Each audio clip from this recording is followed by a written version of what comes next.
Selamat berjumpa para mahasiswa sekalian. Pada kesempatan ini saya akan coba jelaskan mengenai silabus dari mata kuliah unit operasi pasca panen, yaitu sebuah mata kuliah pada program studi teknologi pasca panen di Sekolah Ilmu dan Teknologi Hayati ITB. Mata kuliah ini diampu oleh 3 orang, yaitu saya sendiri, Dr. Yosuhaya, kemudian Dr. Nail Priharto, dan Jayan Aris Kriswantoro, MSI. Informasi mata kuliah ini diberi nama Unit Operasi Pasca Panen dengan kode mata kuliah PP 3101. Jumlah SKS-nya adalah 3 SKS dengan komposisi 3.0 atau 3 kali 55 menit perkuliahan yang diisi dengan kuliah tatap muka atau presentasi dan diskusi serta latihan-latihan soal. Dilaksanakan pada semester 5 untuk program studi teknologi pasca panen SITH ITB, program studi S1. Untuk status mata kuliah adalah wajib dan dosen pengampu ada 3 orang, tadi sudah disebutkan. Silabusnya adalah pengenalan unit operasi dalam pemanfaatan bioresource, dalam hal ini agrosilvofishery, termasuk di dalamnya pemahaman mengenai sifat dasar, pengolahan fisik, pengolahan biologi, pengolahan kimia, untuk mengoptimasi proses pengawetan atau umur simpan dari bioproduk dan juga meningkatkan nilai tambah. Studi tentang unit operasi terkait pemrosesan bahan produk agrosilvofishery seperti penanganan mekanis, pengkondisian, pembersihan, penyortiran, grading, sizing, pemanasan, pendinginan, pengeringan, penyimpanan, dan pengemasan. Isinya juga menyangkut tentang penerapan konsep-konsep dalam perancangan proses dan peralatan pasca panen, dan pada akhir dari mata kuliah ini, mahasiswa diharapkan memiliki kemampuan memilih unit operasi untuk proses yang tepat dalam mengoptimasi proses pengawetan atau peningkatan umur simpan dan nilai tambah dari bioproduk, dalam hal ini agrosilvofishery. Beberapa pustaka yang bisa digunakan seperti tercantum pada halaman ini. Buku utama adalah Unit Operation in Food Processing tahun 2004 dari Early and Early. Beberapa pustaka lain yang dapat digunakan antara lain seperti tercantum pada halaman ini. Untuk satuan acara perkuliahan, tentatif schedule-nya seperti berikut.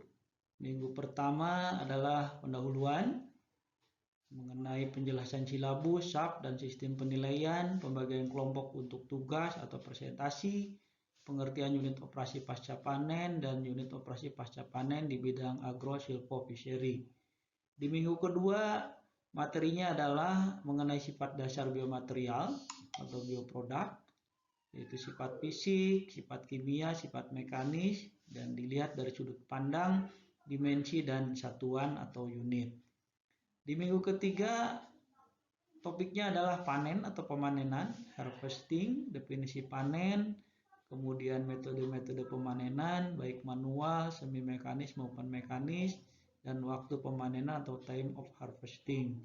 Di minggu keempat disampaikan mengenai pengolahan dasar, bagian 1 yaitu pembersihan, cleaning atau washing, kemudian perlakuan pendahuluan seperti pre-treatment, contohnya adalah waxing, kemudian perontokan, tracing, dan pengulitan atau debarking.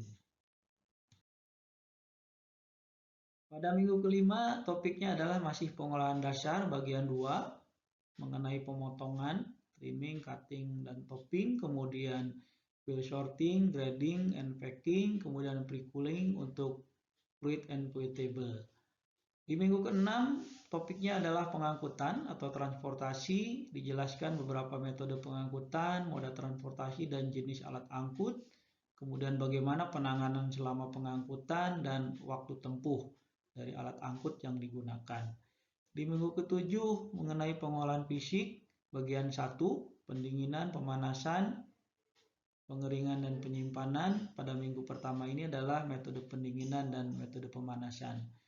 Kemudian pada minggu ke-8 dilaksanakan ujian tengah semester, disambung pada minggu 9 pengolahan fisik bagian kedua mengenai metode pengeringan, kilang penyimpanan, pengaturan suhu, kelembaban, dan sirkulasi udara dalam proses pengeringan, kemudian penyusutan produk pasca panen selama penyimpanan.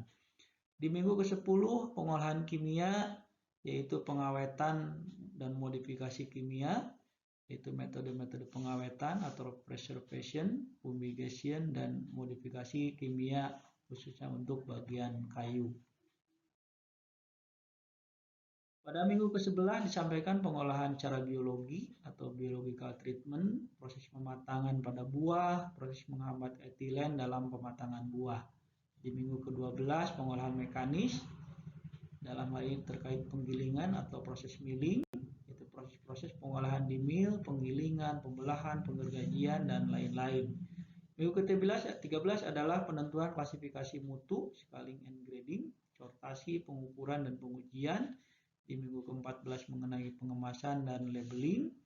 Di minggu ke-15 adalah biasanya kuliah lapangan, tapi karena kondisi seperti saat ini maka mungkin akan diisi dengan seminar studi kasus untuk tugas masing-masing kelompok. Dan ditutup pada minggu ke-16 adalah dengan ujian akhir semester.